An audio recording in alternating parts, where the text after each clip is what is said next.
Pues hola a todos y bienvenidos a su podcast de mediación de arte, Encuentro Arte para Todos. Yo soy Maika. Y yo, Vero. Y el día de hoy estamos súper emocionados de estar con una invitada muy especial.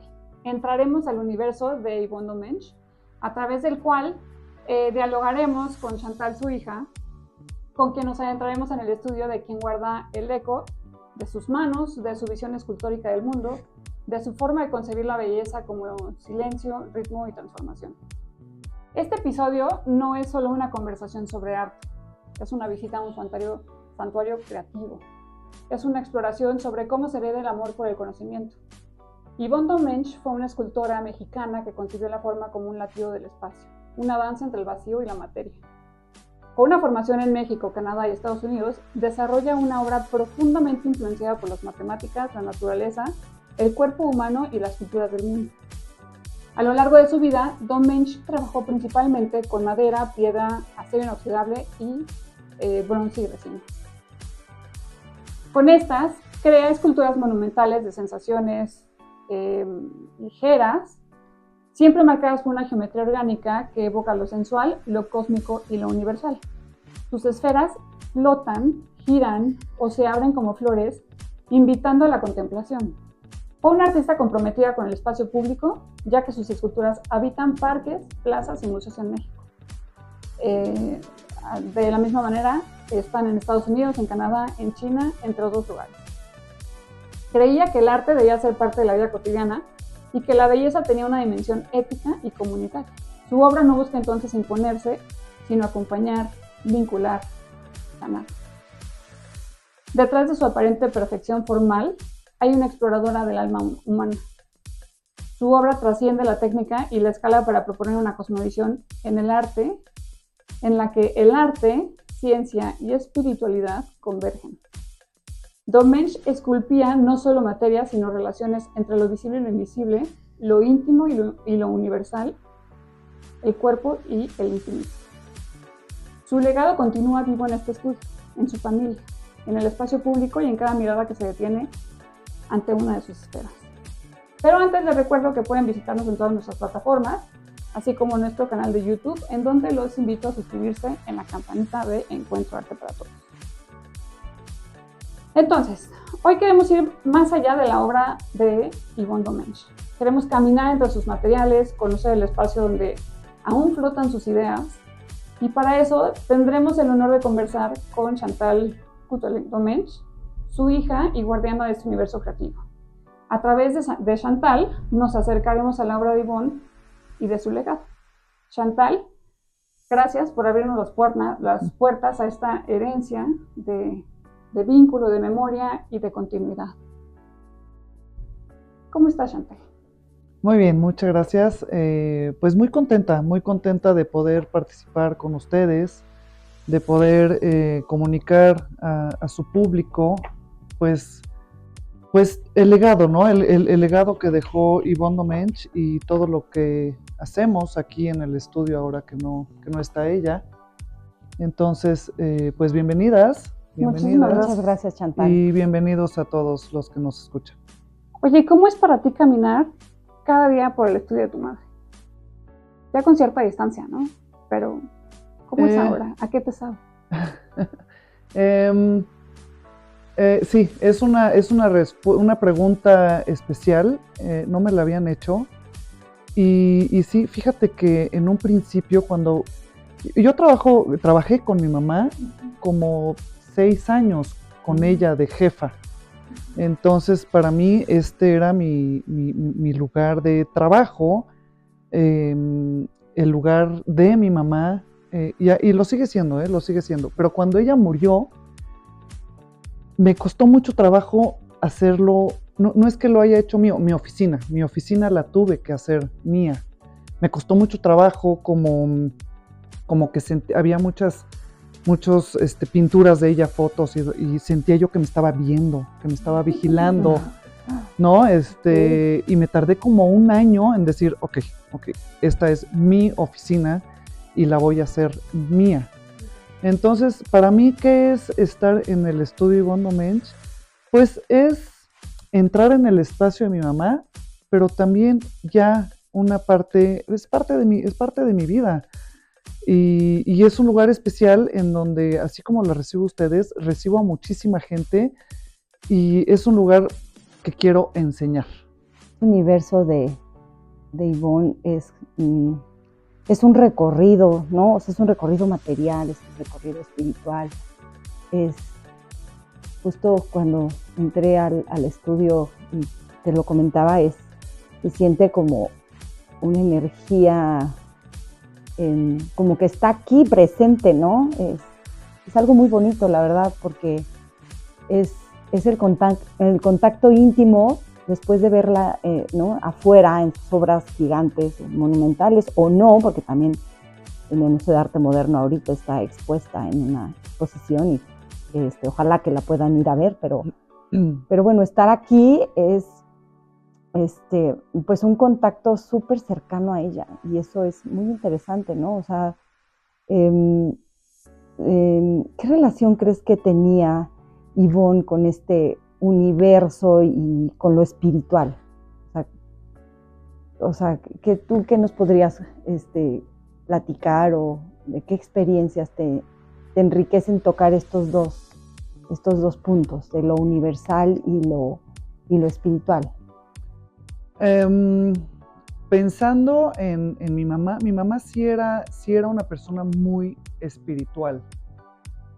Fuera de lo religioso, no me refiero a la religión, sino a lo espiritual, a lo energético. Muchas de sus piezas están relacionadas con eso. Toda la etapa de los mandalas, toda la etapa de los laberintos, eran ejercicios de búsqueda interna en donde también viene lo espiritual. El otro día estaba yo platicando sobre una pieza que tiene que se llama Sigurat. Entonces me metí a todo lo que dejó mi mamá y el Sigurat. Bueno, los Sigurat, los templos estos de Mesopotamia, que justamente son un puente entre lo terrenal y lo espiritual, ¿no? Entre el humano y los dioses, cuales sean estos, ¿no? Entonces, sí, ella era muy, muy espiritual y combinaba esta parte espiritual con lo terrenal, con lo matemático, con lo lógico, con lo cuadrado, ¿no? Y por ejemplo, tú la viste practicar, porque imagínate, no sé, yo trato como de imaginar su pensamiento en cuanto a que toda esa cantidad de información que ella investigaba o leía, ¿cómo la plasmaba? O sea, ¿cómo la clasificaba? Y decía, o sea, tú la viste ejercer esa parte, o sea, decir que, ay, fíjate, Chantal, leí este libro o leí esto y alguna conversación que tuviste con ella en donde te platicó de, a lo mejor de esta pieza que nos estás comentando o de otra, en donde te hizo sentido lo que ella te decía y que cuando viste la pieza dijiste, ya, o sea, sí te ayudó a percibir ese mundo así, de esa manera tan concreta como en el caso de los laberintos, que ahorita platicamos de otra pieza de ella que es muy interesante, ¿no? Sí. Bueno, te podría platicar muchísimas. Sí nos compartía mucho a mis hermanos y a mí y a mi papá, como las inspiraciones o el significado de sus piezas. Muchísimas de sus piezas están relacionadas con vivencias, con experiencias de ella, de nosotros sus hijos, de sus nietos. Ella decía que ella tenía que crear la escultura para poder procesar, para poder aceptar estas vivencias. Entonces, pensando en alguna en específico, puede ser justamente la Caminos, que es la que está expuesta ahorita en Museo de Arte Moderno. Ajá.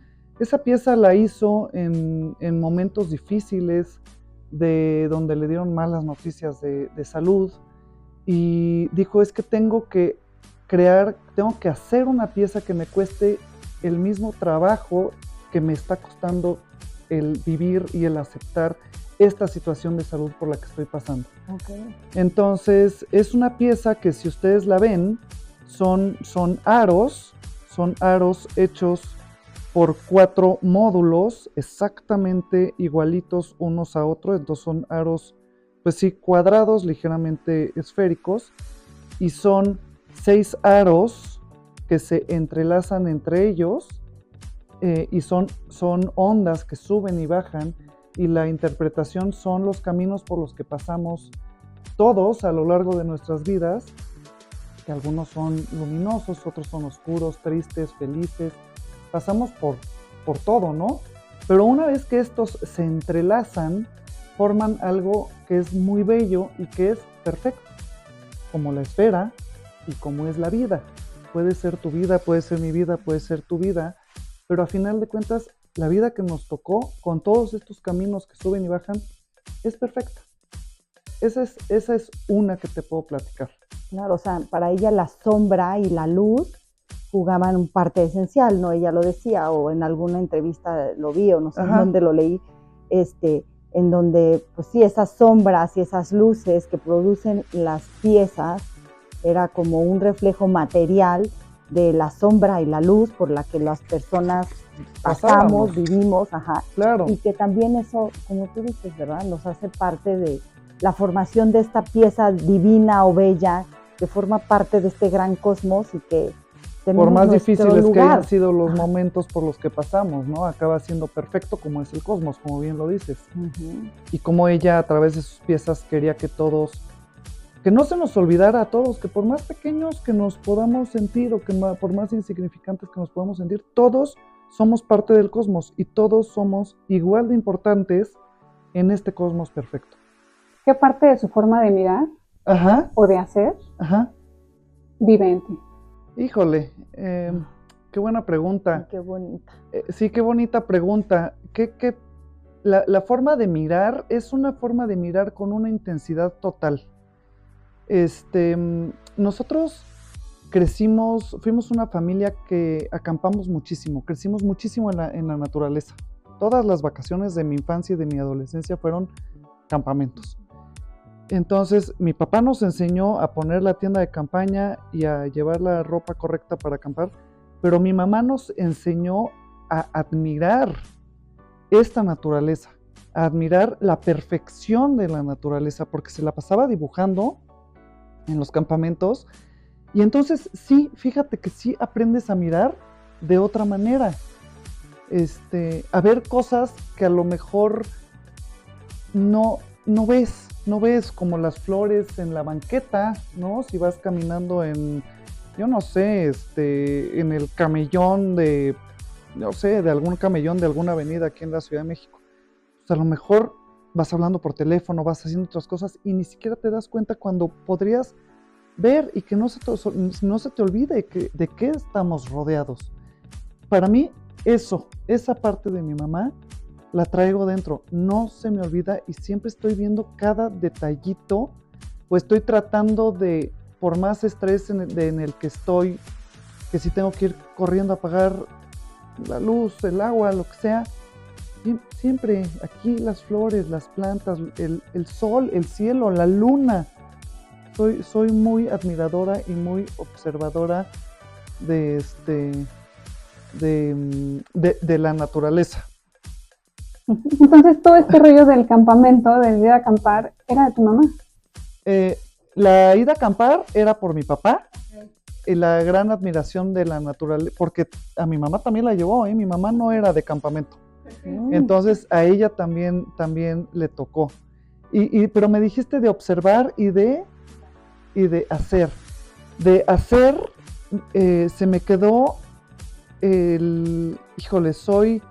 yo soy mi propia jefa. Y me quedé con esa disciplina de trabajo con la que trabajaba mi mamá. Mi mamá trabajaba de domingo a domingo 24 horas sobre 24. Yo no tanto. Yo trabajo de lunes a viernes, pero tengo mi horario. Soy súper cuadrada y disciplinada en mi vida diaria en cuanto al trabajo. Bueno, a lo mejor en cuanto a todo, pero creo que se lo aprendí a ella. Y se lo agradezco infinitamente. Y imagino que te invitó, o más bien te enseñó a ver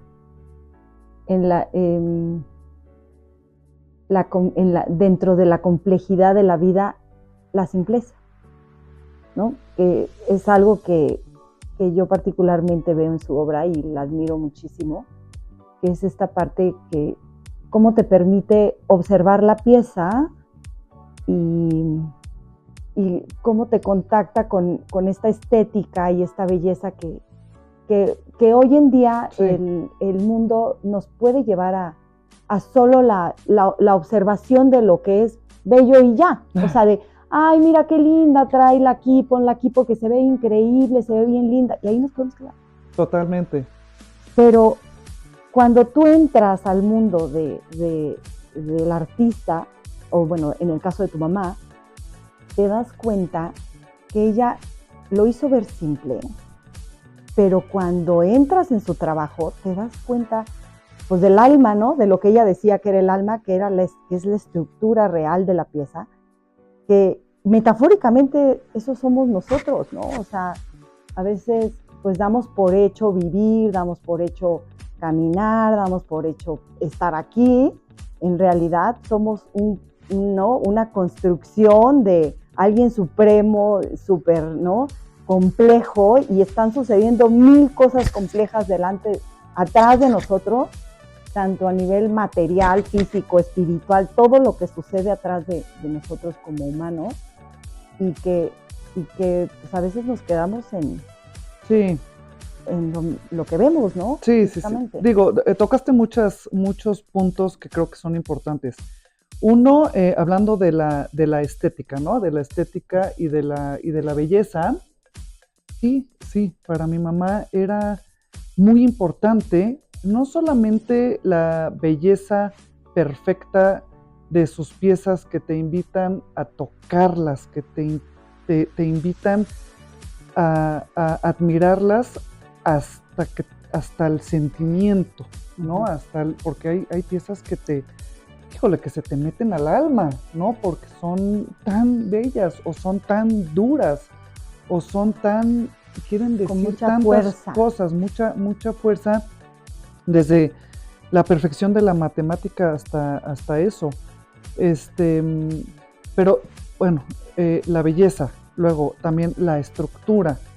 En la estructura, en las piezas de mi mamá, pues la estructura es el reflejo claro del estudio. Ustedes pueden ver todos los libros que hay acá. Son libros que los leyó todos, y cada tema que ella quería trabajar y transformar en una escultura era un tema que ella, como ella decía, lo exprimía, y hablando matemáticamente, bueno, pues vean nada más, ¿no? Ella decía que en su escultura nada era ¿cómo se dice? Fortuito, nada era improvisado. Todo tiene una razón de ser. Uh-huh. El simbolismo, que si es el pentágono, que si es la sección áurea de la esfera, que si es esto, que si es el otro. Y todo eso, bueno, pues te invita a la parte espiritual de la que hablas, ¿no? Entonces es un conjunto de todo lo que me dijiste. Porque además, o sea, el chiste está en hacer simple lo complicado, ¿no? Sí. Y creo que tu mamá lo hace de una manera increíble. Hace simple lo complicadísimo, porque todas sus piezas son complicadísimas. Totalmente de acuerdo. Y por eso su equipo de trabajo, sus pintores, sus fundidores, el herrero, es gente que trabajó con ella, lleva trabajando con las piezas desde hace 40 años, porque son piezas tan complicadas que le costó muchísimo trabajo encontrar gente que pudiera entender esta complicación, que pudiera resolver estas complicaciones y que pudiera, sobre todo, lidiar con ella, con el carácter fuerte de Yvonne Domenech y con el tema de la perfección. Nada de que estírale, pégale, no, es matemáticamente perfecto. Y entonces todo este equipo pues, gracias a Dios quiso seguir trabajando conmigo ahorita, porque tienen eso, ese aprendizaje, y ese rigor de esa perfección. Sí, claro. Y bueno, siempre vale la pena hablar de las piezas específicas, como el laberinto Catum. Y a mí esa pieza se me hace la pieza que, bueno, una de las piezas que más describe el trabajo individual, interno y comunitario hacia su comunidad. O sea, porque imagínense ustedes que es una pieza que está construida como un laberinto, ¿no? Es un laberinto, sí. Es un laberinto y es de metal y es como una lámpara colgante, puede ser, o bueno, como un candil. Sí, se refleja su sombra, está iluminada para que ese laberinto se vea, en el suelo. La sombra del laberinto se vea en el piso. Y entonces está hecha también para que el espectador siga los pasos de ese laberinto hasta llegar al centro, ¿no? Que te lleva al centro. Y cuando llegas al centro, pues imagínense ustedes que voltean o alzan la mirada y se encuentran con una campanita, ¿no? La pieza es de color rojo, no sé, a ver si tú me podrás decir cuál es la razón por lo que es el color rojo, no sé si tiene que ver con alguna filosofía oriental o no sé, pero suenan la campanita y entonces es como esta experimentación de las personas cuando entras como en un caos y entonces no sé si alguien te dice o tú misma dices, para, ¿no? Sí, o sea, justamente. Suena tu campana, para, porque, o sea, así respira y entonces, tranquila, ¿no? Es como, calma, vuelve a tu centro. Totalmente, es una pieza que te invita, como tú bien lo dices, a caminar siguiendo la sombra de este laberinto, y esto es el significado sí, el significado es que vas haciendo una búsqueda interna de tu yo, y entonces es una especie como de meditación en el que vas haciendo esta búsqueda interna.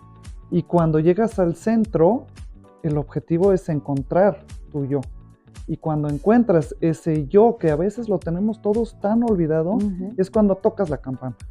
Claro, entonces imagínate, está involucrando a un público a hacer una práctica de meditación, porque es interactiva, y a su vez representa esta búsqueda, ¿no?, interna de ella como artista y como persona.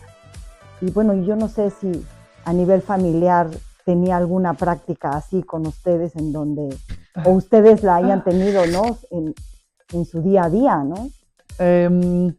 Bueno, desde muy chicos nos hacía dibujar y ser muy creativos a mis hermanos y a mí. Era a fuerzas tenías que, le importaba mucho esta parte, que desarrolláramos nuestra parte creativa. En cuanto a lo espiritual, no, yo creo que nunca hicimos ningún tipo de meditación ni de cosas.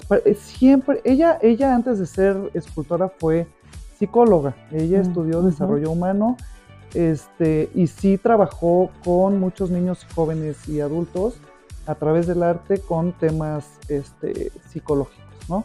Entonces, todas estas cosas sí no es que nos las comunicara, pero pues yo creo que inconscientemente siempre había estos temas de, pues no te olvides de tu yo interno, no te olvides de tu niña chiquita que traes dentro y demás, pero sí hacíamos no sé ni cómo llamarle, sí, un ejercicio espiritual puede ser en los campamentos. Todas las Semanas Santas acampábamos, todas.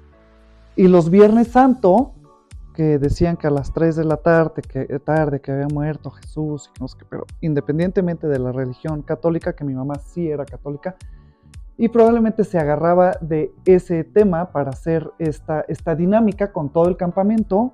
En el campamento había ateos, católicos, judíos, había de todo tipo de religiones, entonces eso no era lo importante. Pero agarraba siempre una pieza de madera, que muy bien hubiera podido ser esta, terminada, pintada, preciosa, y entonces todo el chiste era que cada quien era voluntario, no era la fuerza. Podías decir o escribir en un papelito de forma anónima cosas de las que te quisieras deshacer. Cosas que trajeras en los hombros que te pesaran, miedos, monstruos, cosas que trajeras, ¿no? Entonces tenías que escribir o decirlo, y después cuando ya todos estábamos listos, bueno, pues silencio, ahora vamos a quemar la escultura en la fogata. No. Con todos los papelitos de los malos pensamientos y de los monstruos y de las cosas que traíamos todos, ¿no? ¡Qué bárbara! Se nos hacía para O sea, nosotros una pieza así. y se empezaba a burbujear el barniz, y yo ahorita veo las fotos y es de ¡ah, no puede ser! ¿No? Pero yo creo que quemamos, no sé, hemos de haber quemado unas 10 piezas cada año. Ya todos sabíamos que cada año ya hasta tenías que ir pensando, híjole, me voy a atrever a decirlo o voy a seguir escribiéndolo. ¡Qué fuerte! Así, ¿no?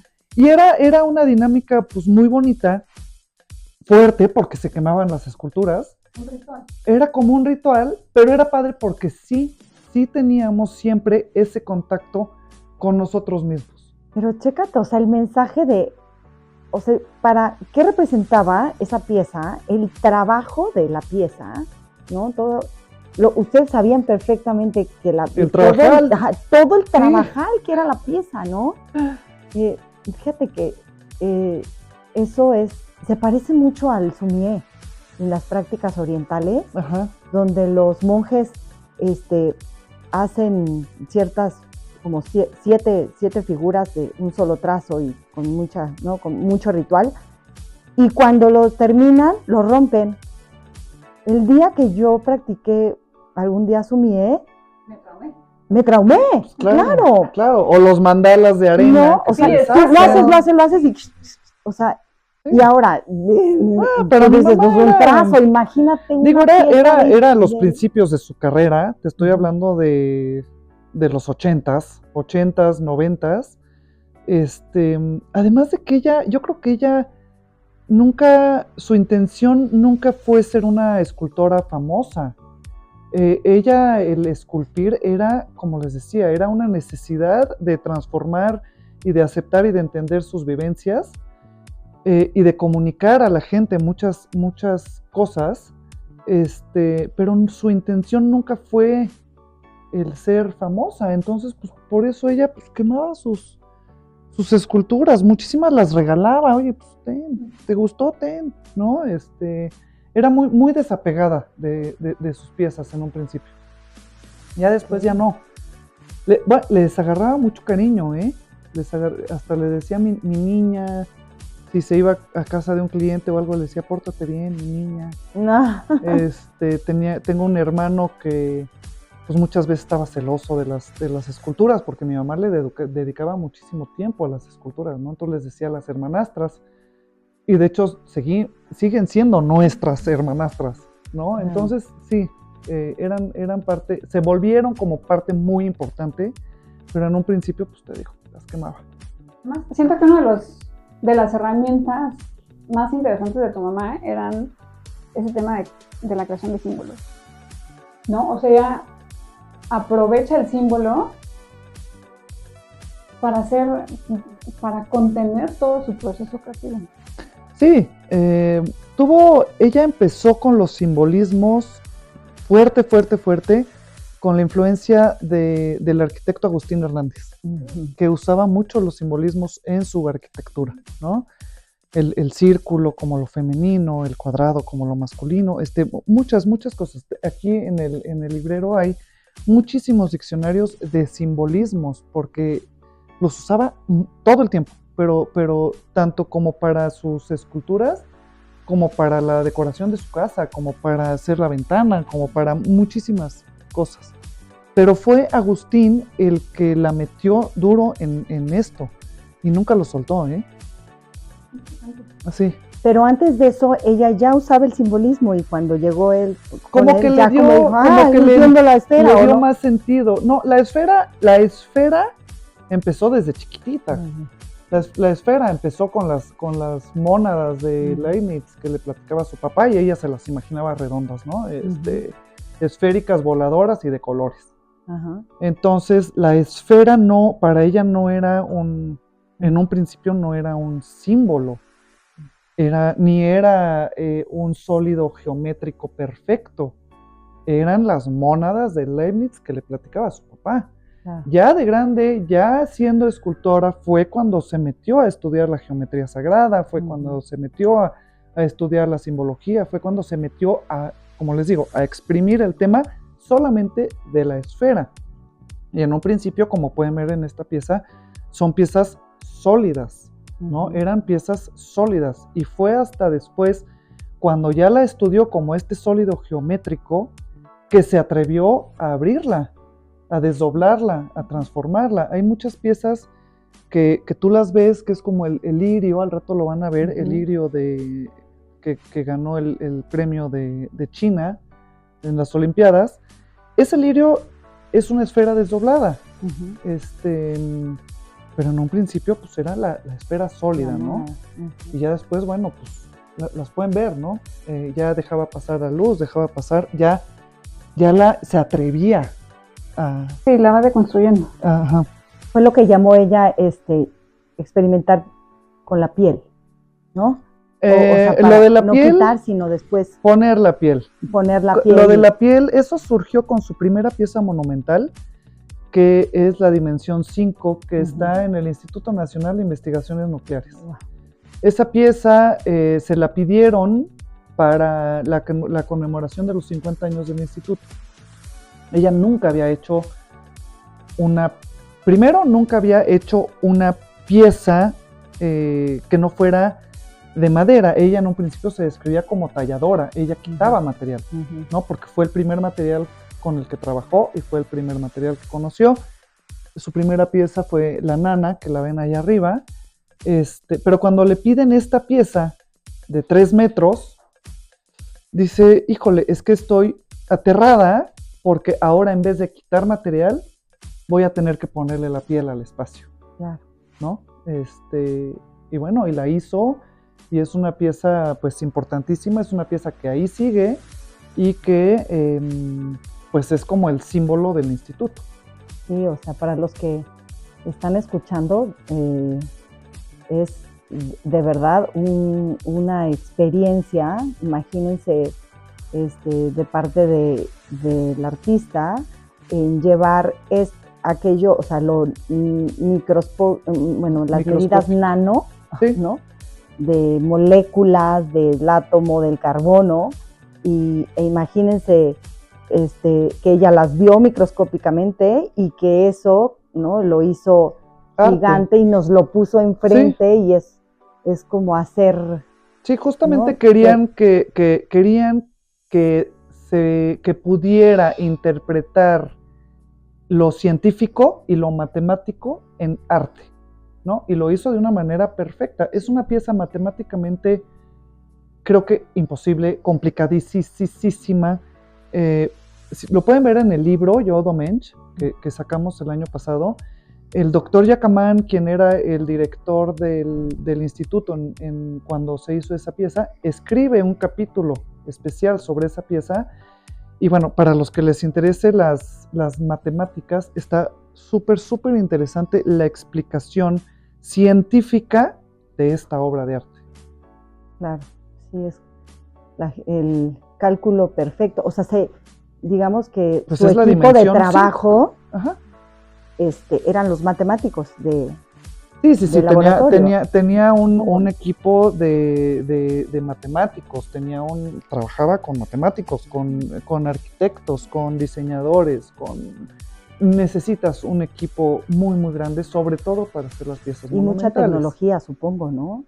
Pues la tecnología, pues sí, lo que les platicaba de la diseñadora para sacar las piezas en digital, para sacar los planos digitales, para sacar la pieza tridimensional, pero digitalmente, porque después las piezas, tanto de bronce como de acero, pues a final de cuentas es un trabajo manual, ¿eh? Claro. Digo, sí, usan sus máquinas para cortar y demás, pero todo es a mano. Para unirlo, ¿no? Sí, todo es completamente artesanal. Por eso lo difícil de lo perfecto. que tenía que ser, porque pues es manual. Hoy en día existen los cortes con láser, los cortes, eso sí, pero no, en ese entonces todo es manual. De hecho, ahorita, como sigo trabajando con su equipo, todo sigue siendo manual. Todo sigue siendo manual. Sí. Wow. Qué interesante. Oye, si tuvieras que definir a tu mamá en una sola palabra, ¿cuál sería? Intensa. Ujú. Intensidad. Pero está increíble, porque además era un amante de la vida. Amante de la vida. Tenía clarísimo. Sí. Y quería que todos amáramos la vida con su misma intensidad. Y te lo juro que yo trato, mis hermanos y yo tenemos esa, creo que le heredamos muy bien esa parte de vivir intensamente, porque si vamos a comer es intensamente, si nos vamos de fiesta es intensamente, lo hacemos todo intensamente porque sí, no nos queremos perder ni un segundito, porque nos enseñó a valorar la vida, además de que en cualquier momento se te va, ¿no? Claro. Entonces, eso de veras disfruta y vive cada segundo, pues sonará cliché, pero es muy, muy cierto y se lo aprendimos, se lo heredamos. Que además la hace insaciable, Totalmente. ¿no? Imparable. Sí. O sea, ni quien la detuviera por un segundo. Pero ni por un segundo, ¿verdad? Porque No, sí, no, ni por un segundo. Era un tractor y en muchos sentidos. Y el otro día lo platicaba yo con mis hermanos y también puede ser un domingo en donde a lo mejor nuestros hijos quieren descansar, no hacer nada, quedarse en la casa viendo una película en pijama. No podemos. O sea, los cuatro somos de vamos a esto, vamos al otro, vamos a hacer, vamos ta. ¿Y los nietos sí? Y ¿O también pues como igual? que los nietos, o sea, mis hijos y los hijos de mis hermanos, creo que son los que nos están tratando de enseñar. A ver, también se puede disfrutar la vida en paz, en pijama, viendo la tele. Claro. Entonces, se nos calman los cuatro, porque los cuatro somos así, ¿eh? Wow. No podemos parar y es completamente un aprendizaje de mi mamá. Sí. Oye, y cuéntanos, entonces, si no paraba, esta experiencia que ella tuvo con el silencio. ¿Cómo puede ser que esta pasión y de repente silencio? ¿Cómo fue esa experiencia? Bueno, silencio. Yo creo que tuvo momentos de silencio, pero ella nos lo decía, tengo que aprender a estar en paz, tengo que aprender a descansar. Se vuelve un mito el silencio en su vida. Sí. Le agarra, es que el silencio es igual de importante que el no silencio. O sea, por la música también. Es, ¿no?, importantísimo. Y el silencio, yo creo que su silencio, yo lo interpreto también como el guardar silencio para saber escuchar, para aprender a escuchar a alguien que te está platicando, para poder escuchar la música, para poder escuchar el viento, para poder escuchar las olas del mar. El silencio son muchas cosas, ¿eh? Todo eso ella lo hacía.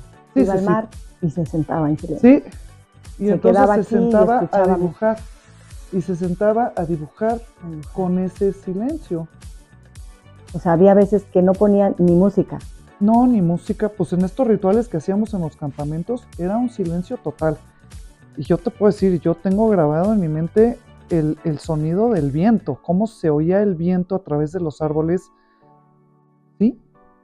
Ella también nos enseñó a guardar silencio. Ok. ¿Sí? A disfrutarlo, a disfrutar el silencio. Y aparte, cómo por medio de la forma, la materia, la tridimensionalidad, le dio forma al silencio. Sí, tiene una pieza que se llama Silencio. Es muy, muy bonita, se me hace muy, muy bonita. No, y es curioso, no es una esfera. No es una esfera, es una pieza vertical, larga, y tiene una curvita. Y pues ella, materialmente, pues así interpretaba su silencio. ¿Te platicó alguna vez de esa pieza? No, fíjate que no.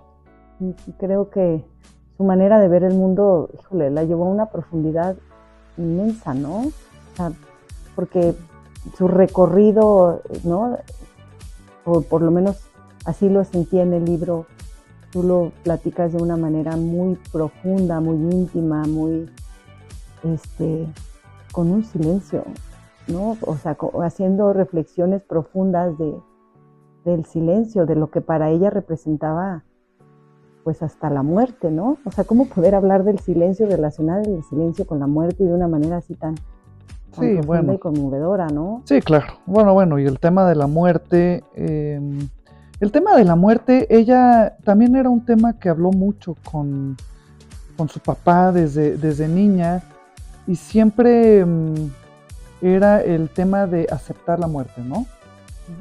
Es parte de nuestra vida, es parte del cosmos, al final de cuentas todos nos vamos a morir, ¿no? Pero ella hablaba de la muerte siempre desde un punto de vista muy filosófico. Esto es mi punto de vista muy personal, ¿eh? Hablaba de la muerte como un tema filosófico, inspirado también por su papá, que también era teólogo y demás. Y yo creo que cuando empezó ella de veras a hablar de la muerte en serio, fue cuando ella se enfermó y empezó a ver la muerte cada vez más cerca. Y cada vez más cerca, y cada vez más cerca, hasta que hubo un momento en donde pues la aceptó su propia muerte. Ya no era hablar de la muerte, de que todos nos vamos a morir. Hablaba del tema de que ella se iba a morir. Ella aceptó que se iba a morir, ¿no? Y lo aceptó de una manera que mis hermanos y yo nos quedamos fríos, porque para empezar hizo una pieza para una amiga muy querida que murió también, y fue una flor muy bonita que estaba en Palacio Iturbide, con una profundidad que en un principio era negra, la pintó de negro y tú sentías que te comía la pieza, ¿no? Te chupaba ese hoyo negro. Y después, cuando ya aceptó que la muerte, bueno, pues no necesariamente tiene que ser algo malo, la pintó de rojo por dentro, cambió completamente esa pieza y se volvió una pieza muy bonita. Y después, cuando nos quedamos fríos, mis hermanos y yo, fue cuando hizo su urna. Ella hizo su propia urna. Y entonces llegó muy contenta a enseñarnos la urna a mis hermanos y a mí.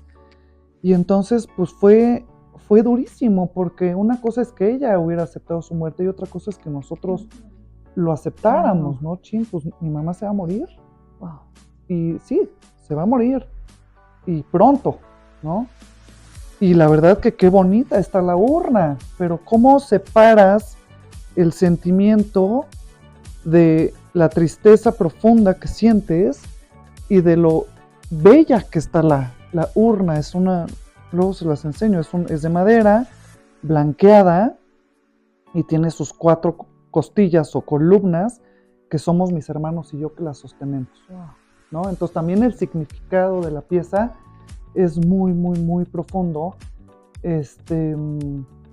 Yo de hecho con eso cierro mi capítulo en el libro, porque pues con esa pieza cerró su vida mi mamá, ¿no? Pero pues hasta en eso fue una pieza que hizo, igual que muchas otras, para aceptar, para procesar el proceso de su propia muerte. ¿Ahora lo ves un poco más lejano eso? ¿O lo sientes sientes que fue algo muy reciente? Yo creo que la pérdida de tu mamá, la pérdida de tu papá, de gente tuvimos la suerte de tener un papá, una mamá increíble, es una relación con ellos, complicada, pero enriquecedora, una muy buena relación. Entonces, el extrañe la partida, yo creo que no puedes decir si lo siento lejano, lo siento cercano, simplemente ahí está. Exacto. Ahí está todo el tiempo, es un hueco, es un agujero que ahí está. Y como bien decía mi mamá, lo único que hace es que cambia de color todos los días. pero ahí está. No se hace ni más grande ni más chiquito. Ahí está, igual de profundo. Se murió muy rápido, ¿no? Se murió muy rápido. Podría ser que sí, podría ser que no. Podría ser que sí, porque yo creo que estuvo ya muy mal. ¿Qué te puedo decir? 3 semanas, un mes, de los cuales de este mes trabajó su última serie, la hizo, o sea, estuvo sin trabajar 2 semanas de su vida. Esas 2 primeras semanas del último mes estuvo trabajando, tallando sus bolitas de unicel, haciendo su última serie.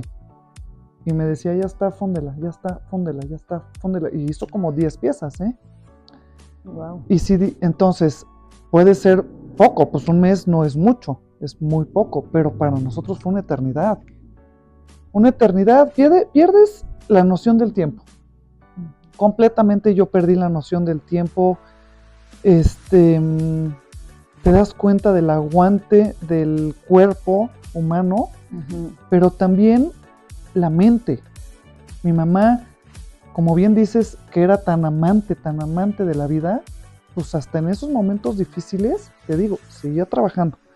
Y lo que más feliz la hacía en esos momentos ya en cama mal, era recibir a Juan Hernández, su fundidor, con su hijo César, a sus pintores, a toda la familia Mejía. Cuando llegaban ellos, se les salían las lágrimas a mi mamá y les seguía explicando cómo ella podía, que cómo vas a fundir esta pieza, que esto, que lo otro, que no sé qué. Entonces, no sé si corto o largo, fue tremendo, fue muy difícil. Me imagino. Sí, muy, muy difícil. ¿Qué le faltó? ¿Qué le faltó? ¿Crees que le haya faltado algo? Sí, claro. Sí, ¿no?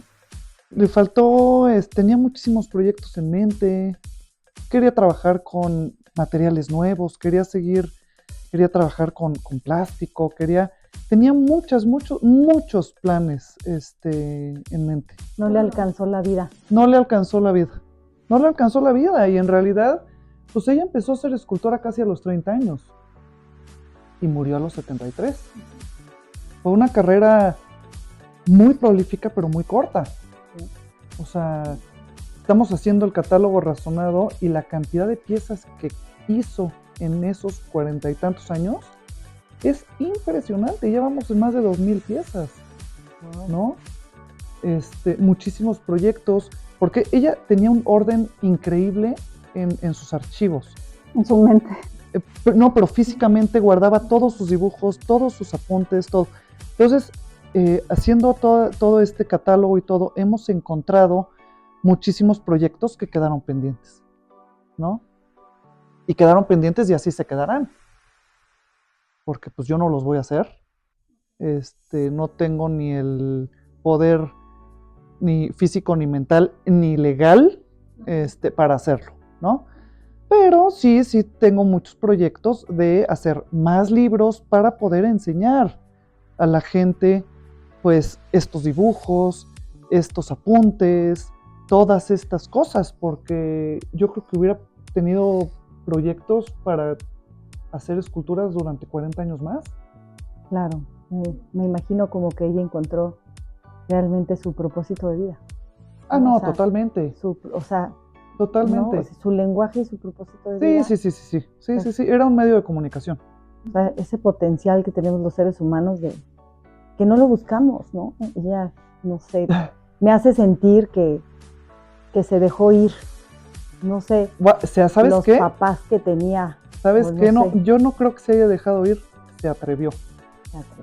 Se atrevió a hacer lo que ella quiso ser, porque te digo, era psicóloga, y se atrevió a dejar de ser, dijo, yo aquí le paro, y ahora sí voy a ser escultora al 100, y por eso trabajaba 24 horas sobre 24, 7x7, y por eso se metió a estudiar, pero todo a 1000, porque pues ya era grande, ya era grande, pero se atrevió, se dio permiso, y sí nos enseñaba mucho a mis hermanos, a mí, a sus alumnos, a la gente, a sus amigos, a sus hermanos, a todos.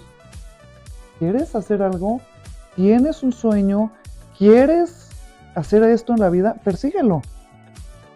Miedo. Persíguelo. No, el miedo siempre está. Sí está. El miedo siempre está. Nada más que el miedo que no te frene. El miedo que te empuje. Ok. A ver cómo le haces, pero tú di que sí. Ujú. Yo en este trabajo, Claro. igual que ella, me decía tú di que sí. Y siempre digo que sí. No, no creas. Tengo miedo siempre. Siempre, siempre, siempre. Pero el miedo te empuja. Ujú. Entonces, ¿quieres hacer algo? Persíguelo. Persíguelo, pero persíguelo con disciplina. Persíguelo con trabajo. Persíguelo en serio. No, no te dejes ir. ¿Qué miradas nos faltan por descubrir de la obra de Tomás? ¿Qué miradas? Mira, ¿qué nos falta por descubrir? ¿Qué no hemos visto todavía? ¿Hay Yo, algo que se revele, que se empieza a revelar ahora? sí. Bueno, sí. Podría yo empezar por esta serie de piezas que hizo en cama. Tengo varias piezas guardadas que no las hemos querido sacar a la luz. Ni siquiera sabría yo decirte bien por qué. Quiero que sea como algo especial para conmemorar algo, para algo, pero tenemos piezas que absolutamente nadie conoce. Quiero enseñarle al mundo también sus dibujos de cuerpo humano. Como les digo, ella tenía su grupo de dibujo aquí de cuerpo humano y a final de cuentas son la base de sus esculturas, la proporción humana. Ujú. Y desde que empezó a estudiar escultura, que con lo que empezó fue con la proporción humana, se enamoró del cuerpo humano. Entonces, sus dibujos, aquí pueden ver un par, pero sus dibujos del cuerpo humano y todos estos estudios que nadie los conoce, los quiero también sacar a la luz. Y yo creo que ese es algo que podríamos, bueno, no que podríamos, que no se ha mostrado al mundo. Ok, De lo más impresionante que me parece también de su obra es su primera exposición de las manos. La verdad, no se ve, o sea, no se ve en muchos lugares, pero ahorita que estoy aquí en el estudio veo las manos. Tiene unas piezas como, no sé, dibujadas, no sé si estén físicamente Sí, como una mano así como esférica que parece como que arropa la esfera. O sea, sí, las tengo acá en el patio. Fíjate que fue, sí, también cuando empezó a estudiar escultura, uno de sus maestros, que ella quiso muchísimo, el maestro Pérez Soria, le dijo, de tus principales tareas va a ser hacer manos. De hecho, también sale en el libro todas las manos que tuvo que hacer de diferentes tamaños, de diferentes materiales, y pues creo que es una cosa complicadísima de hacer. Ujú. Tanto las manos como los pies es algo muy, muy, muy complicado, lo más difícil. ¿no? Y entonces ella también entró en esta etapa de admiración hacia las manos, pero también era una etapa, como bien dices, de estas manos muy, muy, muy fuertes, muy cuadradas, muy duras, que están envolviendo como trapos. Y ella decía, es que estoy como encerrada, Era la etapa antes de que se atreviera a abrir esta esfera, que le como a estaba costando liberar. trabajo. Sí. Eso por un lado. Y hay otras manos que hizo, que se llaman las manos de Michel. Michel es mi hermano mayor, Ujú. que tenía una relación muy, muy, muy cercana. Ellos dos tenían una relación muy cercana. Y Michel, cuando decide irse de la casa, porque ya era adulto, ya se iba de la casa, a mi mamá le costó un trabajo espantoso dejarlo ir. Pero por otro lado, ella y mi papá tenían la idea de que iban a criar hijos que nos iban a dar alas para dejarnos volar. O sea, no tenían esta idea de que nos iban a tener en casa, ¿no? Entonces Michelle, bueno, pues ya se iba de la casa y tuvo que hacer estas manos que también se fueron abriendo, y ya las manos de Michelle son dos manos sí son muy cuadradas, pero ya no se ven como las falanges, ya están como más libres y están abiertas y lo están dejando ir. También salen en el libro. Ujú. Las tuvo que hacer para dejarlo ir. Claro, su proceso de sanación o de, no, o su proceso, ¿no? Pues Para su entender. proceso de, sí, Sí. sí. Pues sí. Oye, ¿qué no se ha dicho todavía de Ivonne que tendríamos que decir en voz alta? ¿Qué no se ha hecho? ¿Qué no se ha dicho? ¿Qué no se ha dicho? ¿Qué no se ha dicho todavía? ¿Qué no se ha dicho? ¿Qué no se ha dicho? Ella dejó instrucciones claras, así como dejó instrucciones claras de cómo teníamos que organizar su funeral y que lo hicimos tal cual y quedó muy bonito. Todo el mundo me decía, híjole, qué bonito te quedó. No, pues no. Yo seguí Aquí está la instrucciones. instrucción. Yo seguí instrucciones de mi mamá de cómo poner las flores, de cómo poner, Wow. de unas rosas entrelazadas blancas para poner encima de la todo, ¿no? Pero ella también nos dejó, no son instrucciones, son deseos que ella tenía y que hubiera querido que las cumpliéramos y que en esas estamos. Es la creación de la Fundación Yvonne Domenech. Ujú. Aquí es el estudio Yvonne Domenech. Nos encargamos de muchas cosas, pero ella lo que quería era crear una fundación Yvonne Domenech para poder apoyar a jóvenes creadores, para poder apoyar cuestiones de salud, cáncer de mama, que fue de lo que ella falleció, hacer muchos apoyos sociales, así como lo hizo en su proyecto de la Colonia Buenos Aires, Ajá. que apoyó a todos estos mecánicos que hicieron sus esculturas, darle mantenimiento a estas esculturas, en fin, un chorro de cosas que tenemos. La fundación ya está fundada, ya está escriturada, estamos esperando ya las últimas autorizaciones para hacerla donataria autorizada y ya a echarla a andar. Entonces creo que eso es lo que no se ha dicho de Yvonne Domenech. Wow. Va a existir la Fundación Yvonne Domenech y vamos a hacer grandes cosas. Padrísimo. Ah, Sí. está Qué increíble. emoción. Sí. Qué emoción, qué emoción. Increíble. Pues, bueno, podríamos seguir hablando acá de todas sus piezas, de sus semillas, ¿no? Sus semillas. De esta frase que decía ella que ella siempre está germinando, ¿no? Algo así. Pues sí, O sea, siempre está en germinación. exacto, y siempre estuvo en germinación, ¿eh? Y se refería en germinación a su creación, a su capacidad de abarcar temas siempre tan distintos y transformarlos en esculturas, ¿no? Claro. Digo, porque ya pasamos por lo figurativo, por lo geométrico, hablando de la esfera, por todas las cuestiones de naturaleza que van desde las semillas hasta las flores, hasta los árboles, ya pasamos por todas las cuestiones mandálicas, los laberintos, los nudos, Los mudras, ¿no? También. los mudras, las cuestiones de las cadencias musicales también. Estoy tratando de pensar en todos los temas. Son muchísimos, ¿no? Con una gran sabiduría, como decía un curador que en el libro justo hizo la comparación, no una comparación, sino mencionó que se le figuraba que era la lechuza en la creación de las aves de Remedios Varo, ¿no? Eso está muy poético y muy lindo. Donde él comentaba que tenía esta parte como alquímica y como de transformación y de conexión con el cosmos en su proceso creativo, y pues como que era una gran sabia, ¿no? Esta relación con la geometría divina, con el Renacimiento. Es muy interesante cómo él la posesiona como esa lechuza de la creación de las aves de Remedios Varo, ¿verdad? Sí. Sí, y cómo muchísimas de las piezas sí te transportan, ¿no? Sí te transportan. Hay una pieza muy importante que se llama la bóveda celeste.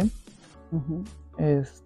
La verán próximamente expuesta en un museo importante aquí en la Ciudad de México, que también es interactiva y que también te lleva más allá. Entonces, es una esfera que abrió en dos mitades. Ya sé cuál. La parte de abajo originalmente estaba llena con aceite, sí.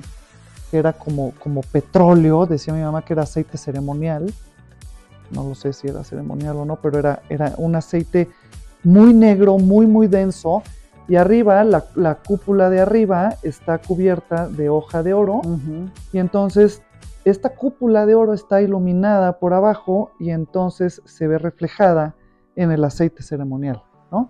Y entonces lo interactivo de esta pieza es que tú como espectador te paras, es de 1 metro, o sea, es alta, te paras, te agarras de este cuenco, ¿no? cuenco.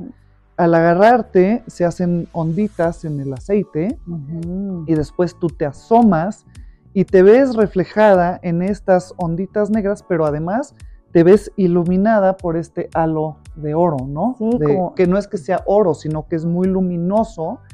Como Pantocrator. Sí, y entonces todo esto es otra vez para que no se nos olvide que somos parte de, por más de que toques muy ligeramente este cuenco, el aceite se va a mover. Por más chiquito o grande o gordo o flaco o lo que sea que seas tú, vas a estar reflejado y vas a estar rodeado de esta luz. Porque todos somos importantes, todos somos igual de valiosos y todos formamos parte de. Sí, esa pieza es hermosísima.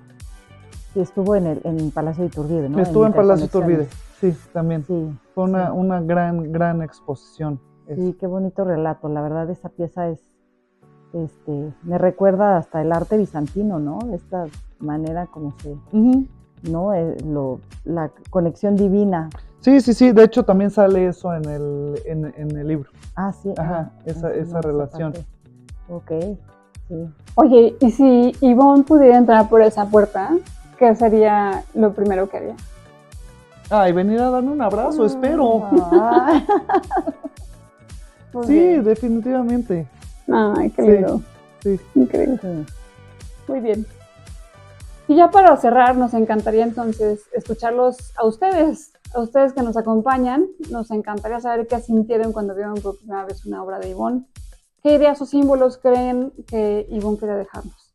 Porque este podcast también es un espacio de encuentro con ustedes. Sigamos creando comunidad alrededor del arte. Ya para despedirnos, Ivonne esculpía símbolos, creaba conexiones, abría portales.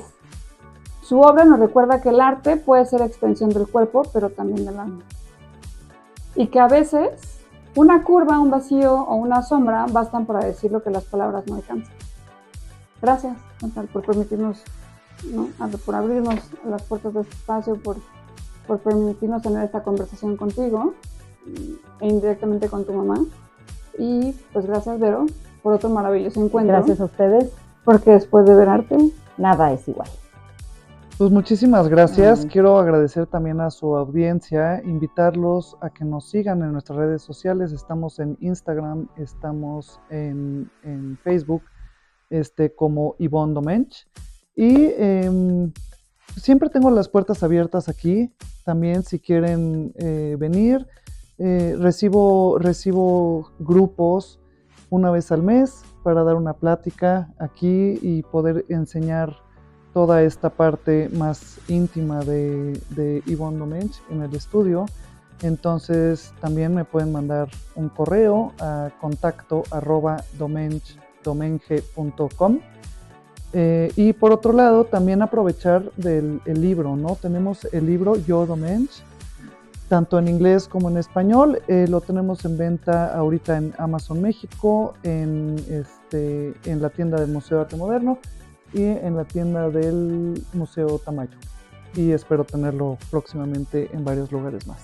Entonces, pues muchas gracias Muchas gracias, por venir. Chantal. Sí, gracias. Gracias, Chantal. Qué lindo espacio, qué linda experiencia. Muchas gracias, Chantal. Muchas gracias.